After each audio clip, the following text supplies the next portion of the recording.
दिखाना कि प्रोग्राम बना रिकॉर्डिंग का, तो थोड़ा सा मटेरियल मैंने ढूंढा है, तो मैं आपको वो शेयर करना चाहूँगा जो साइंस के साथ मैंने थोड़ा मटेरियल ढूंढा है कि स्पिरिचुअलिटी साइंस के साथ कैसे चलती है। तो इसके ऊपर मैं थोड़ा बताना चाहूँगा कि जैसे हमारे अभी साइंस वालों ने एक खोज की है कि हमारे ह्यूमन बॉडी के अंदर 100 हमारे ह्यूमन बॉडी के अंदर 100 ट्रिलियन सेल्स है, जो बापूजी पहले बता चुके हैं इस बात को। लेकिन मैं फिर से उसके ऊपर ये जो मैंने कलेक्शन किया है वो वेबसाइट से ढूंढा है साइंस की, कि हमारे अंदर जो सेल्स है हर मिनट में कितने सेल्स बनते हैं और कितने सेल्स डेथ होते हैं। जो हमारे अंदर जो सेल्स है, जिसको शास्त्रों में कहीं आपने सुना होगा कि हमारे रोम रोम में भगवान बसे हुए हैं, हमने ऐसा सुना है शास्त्रों में।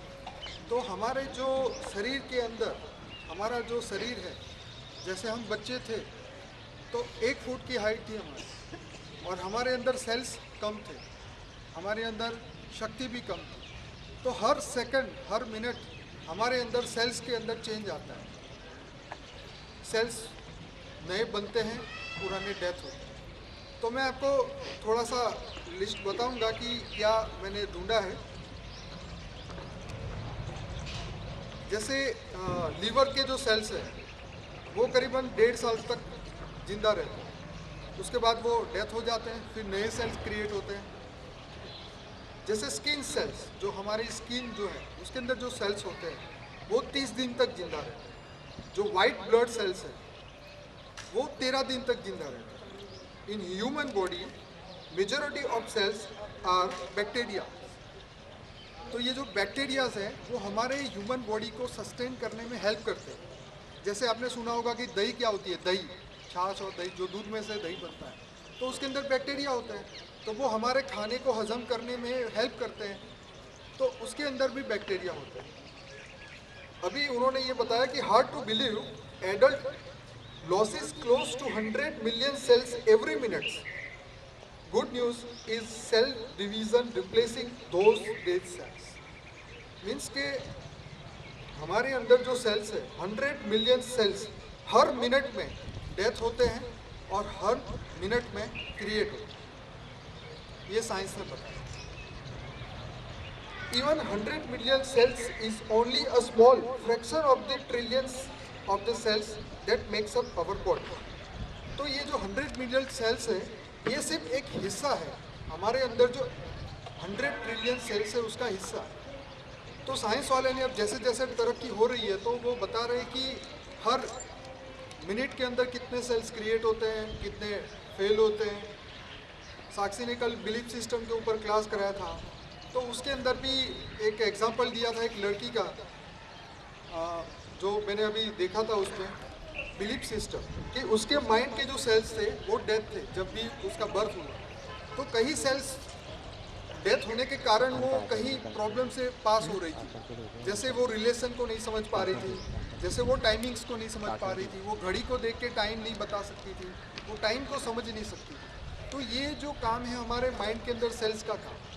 तो मैं ये आपको क्यों बता रहा हूँ, इसका कारण ये है कि हमारी जो बिलीफ सिस्टम है वो सेल्स को जागरूक करने का, एक्टिव करने का, जो डेड सेल है उसको जागरूक करने का, नए सेल क्रिएट करने का काम करता है। अब जो ये सेल्स की बात आई, अभी लास्ट है कि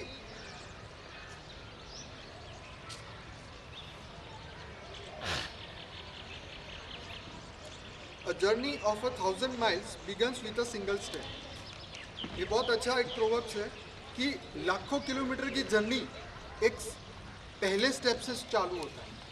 अगर आप पहला स्टेप ही नहीं लोगे तो 1,00,000 मिलियन क्या, आप एक कदम भी, मतलब 100 कदम भी आगे नहीं बढ़ पाओगे। मतलब पहला कदम उठाना बहुत ज़रूरी है।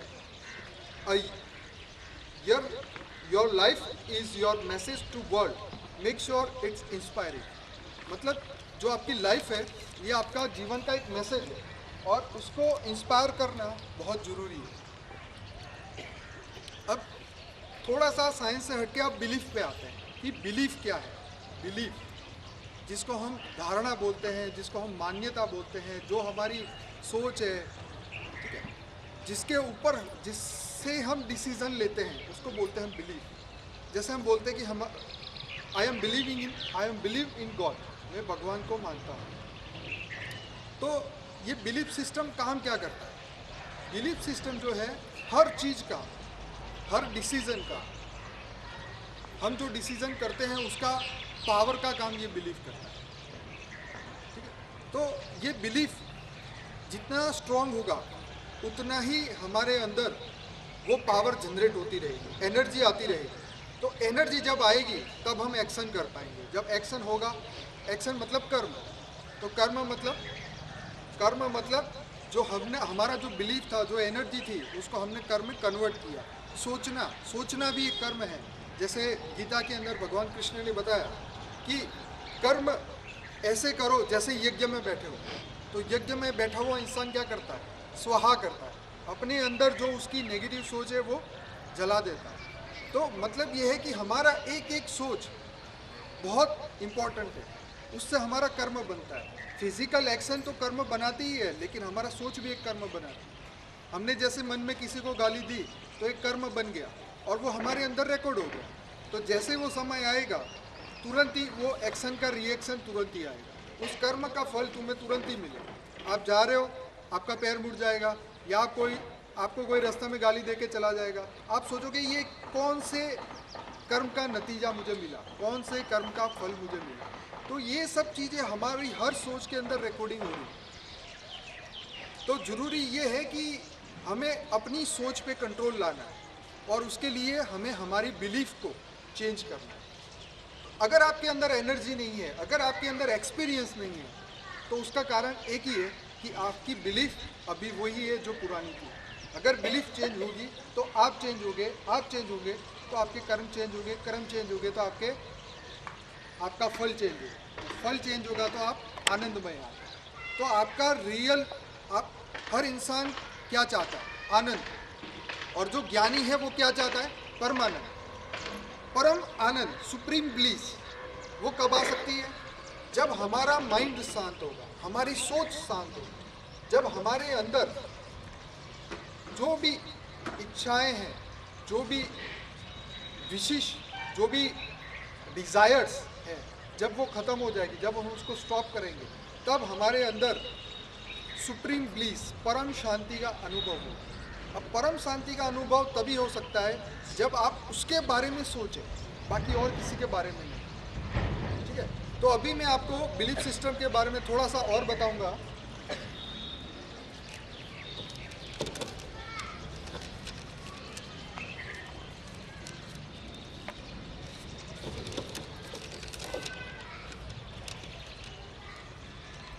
Belief is a knowledge and experience. जैसे नॉलेज और एक्सपीरियंस, ठीक है। तो हम ये मानते हैं कि भगवान है, परमात्मा है। परमात्मा कहाँ है? इस धरती से 150 ट्रिलियन प्रकाश वर्ष से ऊपर, जहाँ पे विजिबल यूनिवर्स खत्म हो जाता है, जहाँ अनविजिबल यूनिवर्स शुरू होता है, उससे भी ऊपर वहाँ परमात्मा है। जो पर ब्रह्म है वो वहाँ पर है। ये हमारा बिलीफ है, ठीक है। और हम कहाँ पर हैं? हम इस धरती लोक में, जैसे हमें बापूजी ने बताया कि हम इतने लोक से नीचे धरती के ऊपर एक सामान्य मनुष्य की तरह हमने जन्म लिया। तो ये हमारी धारणा है कि परमात्मा ऊपर है। किसी भी धर्म में पूछेंगे तो God is, where is God, तो सब कहेंगे परमात्मा ऊपर है, गॉड इज लाइट एंड परमात्मा ऊपर। तो अब प्रश्न ये है, जब तक हम उस गॉड का एक्सपीरियंस नहीं करेंगे तब तक हमारी बिलीफ जो है वो स्ट्रांग नहीं होगी, ठीक है। जैसे आई बिलीव इन गॉड, मैं भगवान में विश्वास रखता हूँ, तो ये मेरा बिलीफ है। तो जितना नॉलेज हमारे अंदर बढ़ेगा उतनी ही बिलीफ हमारी स्ट्रांग होगी, और उसका जितनी बिलीफ स्ट्रांग होगी तो हमारे कर्म स्ट्रांग होंगे, और कर्म स्ट्रांग होंगे तो उसका फल भी स्ट्रांग होगा। उतनी हमारी पर्सनालिटी स्ट्रांग होगी, इतना हमारा ज्ञान स्ट्रांग होगा।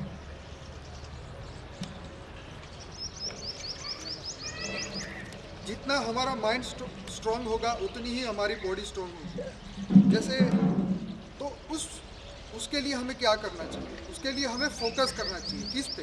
ज्ञान पे, नॉलेज और एक्सपीरियंस पे। एक सिंपल सी बात बताएं कि एक डॉक्टर है जो कि सर्जन है और उसके पास 20 साल का एक्सपीरियंस है, और एक इंसान है जो अभी MBBS पढ़ रहा है, और एक इंसान वो है जो वो पढ़ा लिखा नहीं है। पर उन तीनों को एक इच्छा हुई कि एक ऑपरेशन में करूं और उसमें मैं सफलता प्राप्त करूं, तो किसको सफलता मिलेगी? ये तीनों में से सफलता किसको मिलेगी आपके हिसाब से? जो सर्जन है, जिसके पास एक्सपीरियंस है, उसी को सफलता मिलेगी, और बाकी दोनों को क्या मिलेगा? सफलता नहीं मिलेगी। तो आज इंसान क्या है कि कल ही हम इसमें ज्वाइंट हुए हैं, आज हमने ज्ञान को शुरुआत किया है और हम चाहते हैं कि हम सर्जन की तरह सक्सेसफुल हो जाए। तो ये क्यों पॉसिबल नहीं होता उन दो लोगों के लिए? क्योंकि वो उनके पास नॉलेज है, ना उनके पास एक्सपीरियंस है। अब हम कहें कि परमात्मा को हम मानते हैं और हम दुखी बहुत हैं, अब उसका कारण क्या है? अगर तुम परमात्मा को मानते हो, उसका नॉलेज तुम्हारे पास है, तुम उसका एक्सपीरियंस कर चुके हो परमात्मा का, तो तुम दुखी हो ही नहीं सकते। Very simple. तो जब बिलीफ मतलब नॉलेज प्लस एक्सपीरियंस, तब आपकी बिलीफ स्ट्रांग होगा और आपका हर संकल्प स्ट्रांग होगा। जैसे कई माता जी एक मिली थी कल, उन्होंने बोला कि हमें अनुभव नहीं हो रहा, एक्सपीरियंस नहीं हो रहा। तो मैंने कहा देखिए, आप कोई भी गुरु के पास जाते हो तो गुरु एक मंत्र देता है, ठीक है? तो वो मंत्र को वो बोलते हैं कि आप उसको रिपीट करते रहें। तो जैसे बापूजी ने बताया कि परम शांति का अनुभव करना है, तो परम शांति को याद करो, परम शांति को याद करो। तो इससे क्या होगा? मैं ये रिपीटेशन इसलिए ले रहा हूँ कि कई नए लोग आए हैं और उनको थोड़ा फिर से रिपीटेशन हो जाएगा। तो परम शांति को बार बार याद करने से, गीता में क्या कहा? तुम जिसको याद करोगे, तुम जिसके बारे में सोचोगे, ऐसे तुम बनोगे, वही तुम्हारे पास आएगा। कामी को याद करोगे तो काम आएगा, क्रोधी व्यक्ति को याद करोगे तो क्रोध आएगा, लालची बंदे को याद करोगे तो लालच आएगा। अब आपके हाथ में है कि आप किसको याद कर रहे हैं। इसलिए किसको याद करना है? परम शांति को, सुप्रीम ब्लिस।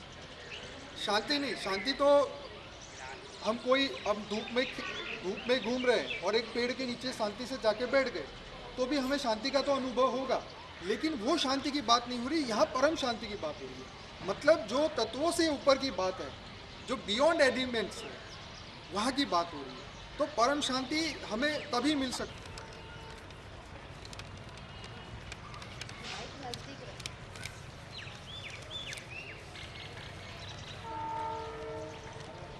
अब हम बात करेंगे एनर्जी की।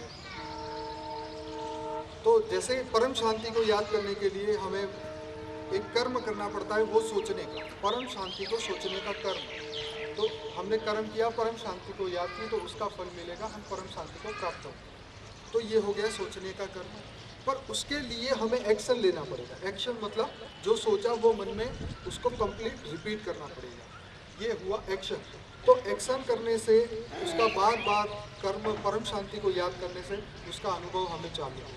हमारे अंदर जो पहले मैंने लास्ट लेक्चर में बताया था सेमिनार में कि 60,000 थॉट्स हमारे अंदर जो सुबह से शाम तक आते हैं। अब आप सोचिए कि एक दिन में 60,000 थॉट्स आते हैं, तो आपका लाइफ टाइम में, जो आपकी एज है, जब से आपने मतलब होश संभाला है, तब से लेके आज तक कितने सोच आपने क्रिएट की, और उसकी जो सोच है, जो आपने कर्म किए, जो सोच के कर्म किए, वो आपके 100 ट्रिलियन सेल्स के अंदर रिकॉर्ड भरे पड़े। आपके शरीर के अंदर जो सेल्स है उसके अंदर रिकॉर्ड हो गया, क्योंकि ये तो सत्य है, जो भी आप सोचते हो वो आपके अंदर रिकॉर्ड हो जाता है। ये कोई नवी बात नहीं है। सेल्यूलर मेमोरी कहते हैं, इसको सेल्यूलर मेमोरी कहते हैं, बिल्कुल सही है। तो जैसे हमने सोचा, वो अंदर रिकॉर्डिंग हो गया और तुरंत ही वो समय के हिसाब से बाहर आता गया। तो बात ये थी कि अब इस कर्म को करने के लिए एनर्जी कहाँ से आएगी? एनर्जी हम सोचते हैं कि एनर्जी तो खाने से आती है। खाने से सिर्फ 10% एनर्जी है, तो वो भी फिजिकल एनर्जी। लेकिन यहाँ पे हम जिस एनर्जी की बात कर रहे हैं, वो एनर्जी बियॉन्ड एलिमेंट्स, तत्वों के ऊपर की एनर्जी की बात कर रहे हैं। क्योंकि 5 तत्वों की एनर्जी तो सिर्फ ये शरीर को चलाने के लिए है, उससे तो आप पत्थर भी नहीं ला सकते।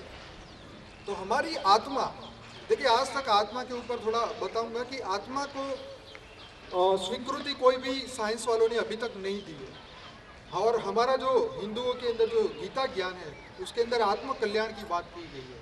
आत्मा को कैसे कल्याण किया जाए, आत्मा की उन्नति कैसे हो, जब तुम्हारा दूसरा जन्म होगा तो तुम्हें कैसे उसकी प्राप्ति होगी, ये सब बातें गीता में बताई गई है और आत्मा के ऊपर फोकस किया गया है। और हालांकि विदेशों में जब इतनी मतलब साइंस में इतनी उपलब्धियाँ प्राप्त हुई है, फिर भी आत्मा के ऊपर अभी तक वो लोग नहीं पहुँच सके। आत्मा को वो लोग एनर्जी बोलते हैं, लेकिन आत्मा और एनर्जी उसमें बहुत अंतर है। जैसे आइंस्टाइन ने वो जो सूत्र था उसका E=mc², मतलब energy can convert into matter और matter can be converted into energy. मतलब क्या है कि एनर्जी को तुम पत्थर में कन्वर्ट कर सकते हो और पत्थर को एनर्जी में कन्वर्ट कर सकते हो, लेकिन ऐसा आत्मा के साथ नहीं हो सकता। आत्मा पत्थर नहीं बन सकती और पत्थर आत्मा नहीं बन सकती। Very simple. इसलिए आत्मा और एनर्जी में बहुत अंतर है। आप देखेंगे तो साइंस में आज काफ़ी इंस्ट्रूमेंट उन्होंने ढूंढे हैं जो आत्मा के अस्तित्व को प्रूव कर सकते हैं।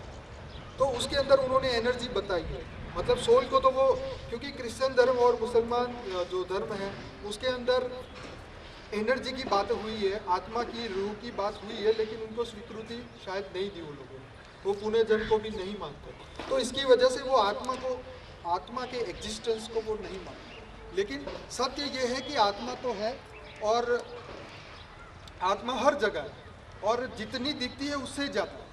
बापूजी ने बताया कि जो स्थूल दुनिया को चलाती है वो सूक्ष्म दुनिया है। तो सूक्ष्म दुनिया के अंदर जो स्थूल आत्मा, जो शरीर बन के बैठे हुए हैं, तो उसके पीछे भी एक पावर है, वही आत्मा है। तो ऐसी तरह इस दुनिया को चलाने वाली, इस धर्मों को चलाने वाली बहुत सारी आत्माएं हैं। जैसे मैंने अपने लास्ट उसमें बताया था कि बहुत सारे धर्म के अंदर, जैसे कैथोलिक धर्म के अंदर, आज ही मैं दोपहर को सर्च कर रहा था इंटरनेट पे, तो एक्सर्सिज्म, जिसको हिंदी में झाड़ फूंक बोलते हैं, तो उनका एक एसोसिएशन 1990 में बना, द इंटरनेशनल